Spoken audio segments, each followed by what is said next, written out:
मासूम बच्चे बने घर में फसाद की वजह। तो आइए देखते हैं, पूरा कॉलम पढ़ते हैं कि मासूम बच्चे फसाद की वजह कैसे बन सकते हैं। जी अस्सलाम वालेकुम। अस्सलाम वालेकुम निदा। थोड़ा सा जोर से बोलिए।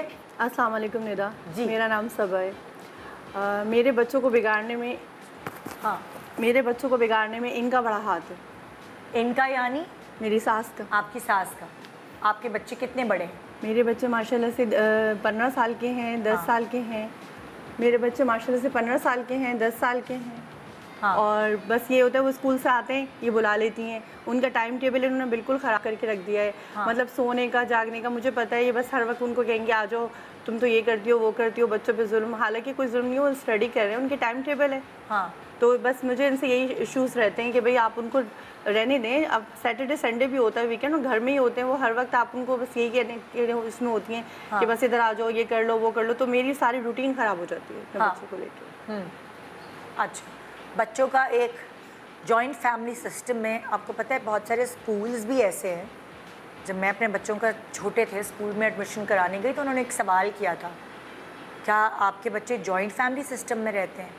तो मुझे बड़ा अजीब सा लगे ये सवाल उस वक्त, ये सवाल क्यों पूछ रहे हैं और इस बेस पे क्या वो एडमिशन देंगे? बच्चों की जहानत और माँ बाप का घर का रहन सहन देख के क्या?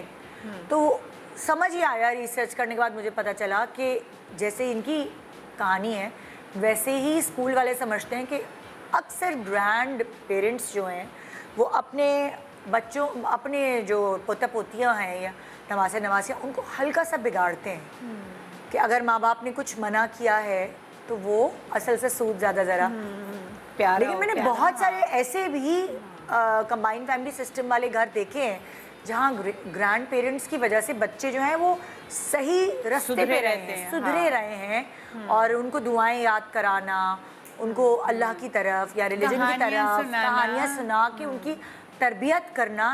मतलब मैंने ऐसे भी घराने देखे। और मैंने ये भी देखा है कि जी उर्दू है जो दादी पढ़ा रही हैं, मैथ है तो वो दादा पढ़ा रहे हैं, एक सब्जेक्ट अब्बा पढ़ा रहे हैं, एक सब्जेक्ट अम्मी पढ़ा रही हैं। तो मैंने ऐसे भी घराने देखे हैं। सो हर घराना एक जैसा नहीं होता। लेकिन यहाँ इनका कहना ये है कि माँ जिस बात से मना करती है, दादी उस बात पे एक स्टैंड ले लेती हैं कि जुल्म हो रहा है बच्चों के साथ। यही कहने का आपका जी मकसद बिल्कुल, है? ये मेरा मकसद है।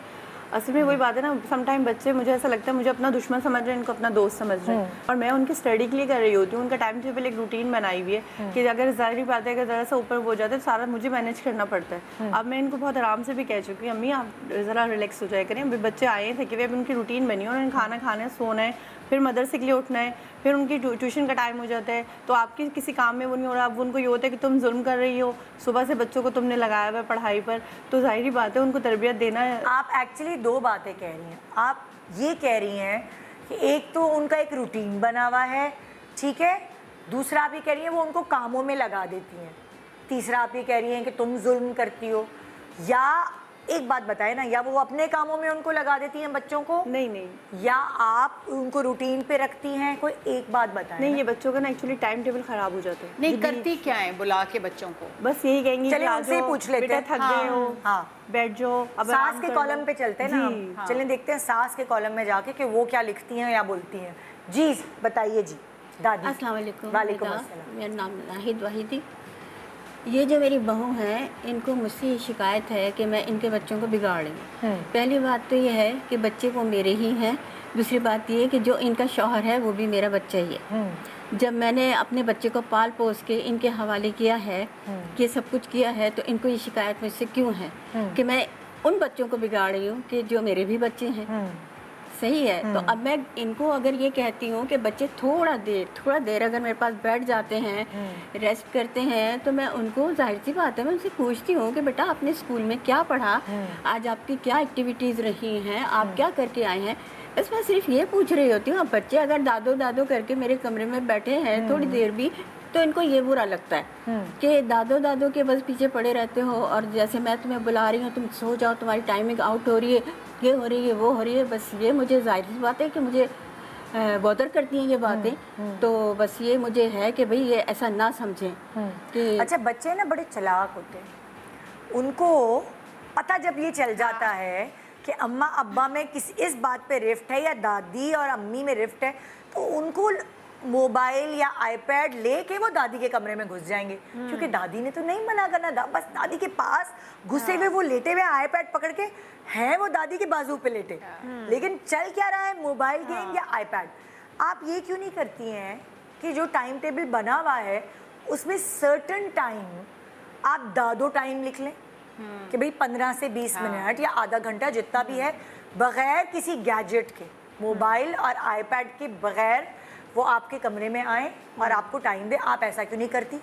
तो बीच का कोई हल निकाल ले कि भाई तुम टाइम टेबल में ये टाइम मेरे उनके साथ है, पोते पोतियों के। हाँ, नहीं, मैंने एक सवाल है कि आपको क्यों बुरा लगता है कि वो अपनी दादों के पास जाते हैं, बैठते हैं? आपको क्यों लगता है कि तरबियत ख़राब? कितना ही टफ टाइम टेबल होगा? नहीं, मुझे बुरा नहीं, बस मुझे ये फील होता है कि अभी जैसे वो स्कूल गए हैं, ठीक है ना, वो स्कूल से आ रहे हैं, उनके एक टाइम टेबल है कि उन्होंने आना है, अपने खाना वाना खाना है, फिर वो बैठे हैं। अब जब रात में बैठ जाए, मैं मना तो नहीं कर रही ना, मैं तो बस ये कह रही हूँ डिस्टर्ब हो जाते हैं। रात में आपके हस्बैंड भी आ जाते होंगे, वो चीज़ बढ़ जाती है ना। बिल्कुल बिल्कुल। और फिर दूसरी बात ये है लगाती हैं कि दोपहर में तो बच्चों को सुलाना ही नहीं चाहिए देती, तो ये गलत है ना कि बच्चों को फिर रात को मैं शिकायतें लगाती आप दोपहर में बच्चों का सुलाना ख़त्म कर दें। आपने टाइम टेबल गलत बनाया है। जब बच्चे स्कूल से आ रहे हैं, मुझे समझ नहीं आती माएँ क्यों दोपहर में सुलाती हैं। आप रात में क्यों नहीं जल्दी सुला रही? दोपहर का टाइम कैलूले का होता है, जो कि ये नहीं है कि 2-2 घंटे सोएं। वो भी मतलब लाइक बच्चों को तो ना सुलाएं, अगर उनके पास होमवर्क है, इतना ज़्यादा उनके ऊपर बर्डन होता है, तो वो दोपहर में सोते हैं तो फिर वो रात को देर तक जागते हैं। वो दोपहर में सुलाने वाला टाइम बहुत गंदा टाइम। अब खाने वाला टाइम दादों के कमरे में शिफ्ट कर दें। हाँ, चलो दादों के पास कि वो बैठ के खाना साथ खाएं दादों के। नहीं, मैं मना नहीं करती, इनको भी पता है ये बात, मैं मना नहीं करती हूँ, ये इनको पता है। सैटरडे को मैं जाती हूँ, बस अब बच्चे घर पे ही होते हैं, कोई ऐसा वो नहीं है स्पेसिफिक टाइम। ऐसा तो नहीं हो सकता ना कि सैटरडे या संडे के संडे टाइम फिक्स कर दिया जाए। जब एक घर में एक छत के नीचे रहते तो ऐसा नहीं हो सकता। आपको पता है जो बुजुर्ग होते हैं घर के, रिसर्च कहती है अगर आपको उनकी ज़िंदगी बढ़ानी है ना, तो उनके पोते पोतियाँ या नवासे नवासियों के साथ उनको रखो। उन्होंने अपना बच्चा आपको दे दिया ना, काफ़ी है। तो अब उनको, उनकी खाली गोद को तो थोड़ा हरा भरा रहने दें, उनको अपने बच्चों को शेयर करें। उन्होंने तो अपना बच्चा शेयर किया है आपके साथ। और ये भी आपका ही काम है उनको टाइम देना, जो ये दे रही हैं इसमें आपका ही फ़ायदा है कि वो जो सिखा रही हैं। ये सबसे बेस्ट इन्होंने वैसे तरीका बताया कि खाना जो है ना वो दादों के कमरे में लगा दे, बच्चे वहाँ दादों के साथ बैठकर खाना खाएं। खाने का टाइम और वो जो दादों वाला टाइम है वो एक साथ हो जाएगा। ये सबसे बेस्ट तरीके का, बिकॉज मैनेज करना है ना थोड़ा सा, आप भी मैनेज करें तो दादों भी सेट हो जाएंगी और बच्चे भी सेट रहेंगे। और वही निदा की बात अच्छी कि आईपैड ले लें, फ़ोन ले लें। लेकिन यहाँ हम सास से ये कहना चाहेंगे कि अगर माँ ने किसी चीज़ पे पाबंदी लगाई है, अगर माँ ने किसी चीज़ को पे डांटा है, तो दादू उस वक्त बच्चों का साइड नहीं ले। ये दादों के बीच में और माँ के बीच में एक पैक्ट होना चाहिए कि उस वक्त जब माँ डांट रही हो बच्चों को, तो दादो जो है वो अपनी सारी जो लड़ाई झगड़ा है वो नहीं निकालेंगी। बच्चे इस तरह जो है वो बिगड़ जाते हैं। वो थोड़ा है, मतलब मेरी फैमिली में एक बहू और सास थी। छोटा बच्चा जिस वक्त डॉक्टर ने मना किया है कि उस वक्त आप उसे खाना नहीं खिला सकते, वो बस माँ के दूध पर है, तब उस बहू की सास उसे कोल्ड ड्रिंक, वाइट ड्रिंक वो चटा दिया करती थी। जस्ट इमेजिन, सालन चटा दिया करती थी। ठीक है ना। जब डॉक्टर ने मना किया कि ये अभी बच्चा सिर्फ माँ के दूध पे, और फिर उस तरह वो आके सबको बताती थी, मैं तो चटोरी बना रही हूँ उसको, मैं तो अचार भी चटा देती हूँ, ये तो ड्रिंक भी चटा देती हूँ, मैं तो ये भी। तो मैं उनको देखती थी, मैं कहती थी कितने फ़ख्र से ये बता रही हैं कि जब डॉक्टर ने मना किया है कि आप नहीं इस बच्चे को माँ के दूध के अलावा कुछ दे सकते, आप कोल्ड ड्रिंक उसको पिला रही हैं। और फिर वो बच्ची की आदत हो गई। वो बेबी, उसका बेबी फैट जब वो बड़ी हुई है, वो बेचारी अभी तक डाइट कर रही है, क्योंकि वो माशाल्लाह कोल्ड ड्रिंक बचपन से ही चटा दी उसको। उसको लग गया आदत, और फिर वो खा खा के अब ये बेबी फैट हर वक्त। देखो वो लो कैलोरी डाइट पे, कद बढ़ने का टाइम है, मैं तो इतनी मोटी हो गई हूँ, क्या करूँ। बच्चियाँ फिर बाद में परेशान होती हैं।